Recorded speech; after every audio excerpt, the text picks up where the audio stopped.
All right, let's dive right in. Today, we're tackling a huge topic, something that really pushes the boundaries of what we can even wrap our heads around. We're talking about science, reality, and the very real limits of what we can ever truly know about the universe. At its heart, science is all built on this one really powerful idea. If you want to understand something, anything, you have to isolate it.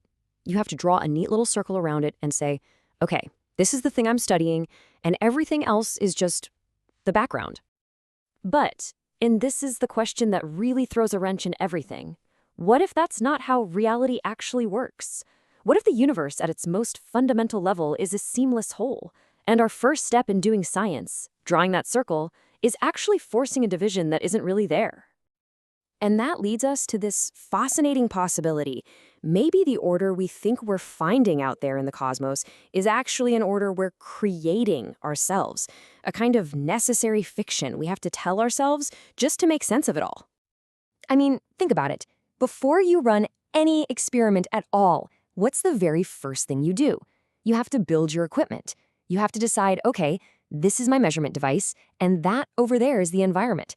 That distinction, that line in the sand, always comes first. So here's the kicker, the core idea we're exploring today. That separation is just a model. It's a human construct. The argument is that we've never actually managed to split reality into two separate things. It's a useful illusion for sure. It lets us do science, but it's still an illusion. So, okay. What happens when we take this model and we really push it to its absolute limits? Well, that's when things get weird, especially when you get down to the quantum level. It feels like reality starts to push back. Our neat little models starts to show some serious cracks.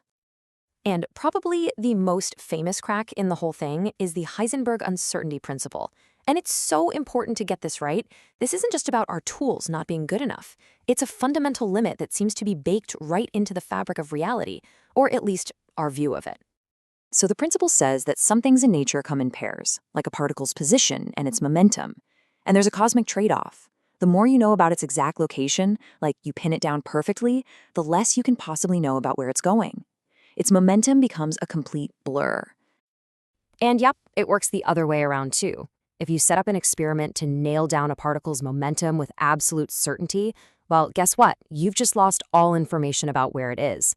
It's not that it's just hard to measure both. It's like the universe itself forbids you from knowing both at the same time. Then you've got entanglement. Einstein called it spooky action at a distance. Usually you hear two main explanations for it. Either there's some hidden information, hidden variables we just can't see yet, or somehow these particles are communicating faster than light. But here's a third, really wild option. What if the only reason entanglement seems spooky is because we're insisting on seeing two separate particles when reality never separated them in the first place? And the problems just keep piling up. I mean, on a really practical level, we can never be 100% sure where our scientific instrument ends and the thing we're trying to measure actually begins. Those edges are always, fundamentally, just a little bit blurry. Okay, so there's one experiment that just perfectly, beautifully captures this whole baffling mystery. It's incredibly simple to describe, but its results are just mind-bending. Let's talk about the double slit experiment. The setup couldn't be easier. You take a single particle of light, one photon, and you fire it at a wall that has two little slits in it. And on the other side, there's a screen to detect where it lands. The question is so simple. What's really going on here? But the moment you ask what actually happens, you just hit a brick wall of things we don't know. We don't have a full picture of what a photon even is. We don't know the deep physical mechanics of how it interacts with that wall. And we don't even really know what triggers the detector to go blip and tell us it's there. So what do we get? Well, we get probabilities. The math of quantum mechanics is amazing. It can predict the final pattern on that screen with stunning accuracy, but it gives us absolutely zero insight into the underlying machinery that's creating the pattern. The math works perfectly, but it's completely silent on the why. Here's a great way to think about it. If you roll a pair of dice 1,000,000 times, statistics will tell you exactly what numbers will come up. But the explanation for why you get those numbers isn't in the statistics. It's in the physical stuff. The dice, the way you throw them, the table, gravity. Quantum mechanics gives us the statistics of the roll, but it never lets us see the actual dice.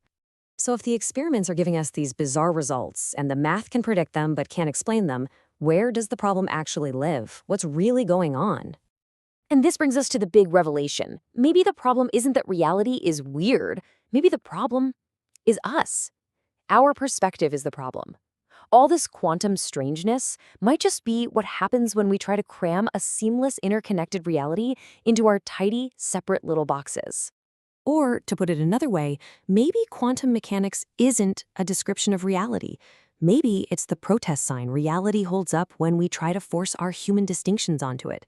It's the universe basically screaming back at us, "Nope, I don't work that way." So if our entire perspective is the root of the problem, where does that leave our most powerful tool for seeing the universe? Where does that leave the scientific experiment? We hear it all the time, right? It's like the golden rule of science. Experiments have the final say. But if this whole idea is right, is it really that simple?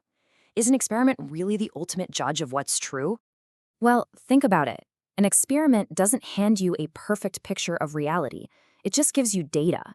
You get flashes on a screen, clicks from a counter, numbers on a page. It can't show you the deep machinery behind it all. And most importantly, all that data has to be interpreted through the exact same limited human perspective that designed the experiment to begin with. And this all leads to a really fascinating final thought. If we can't discover the true machinery of reality by taking it apart with experiments, maybe the only other path forward is to try and build it ourselves, to actually try and simulate a universe from scratch in a computer and see if it behaves like ours does. And that's where we'll leave it, with this final, massive question to chew on. Science is, without a doubt, the most powerful tool we've ever invented for understanding the world. But if that tool is fundamentally limited to only testing our own point of view, how can we ever hope to catch even a tiny glimpse of what reality is really like when we're not looking?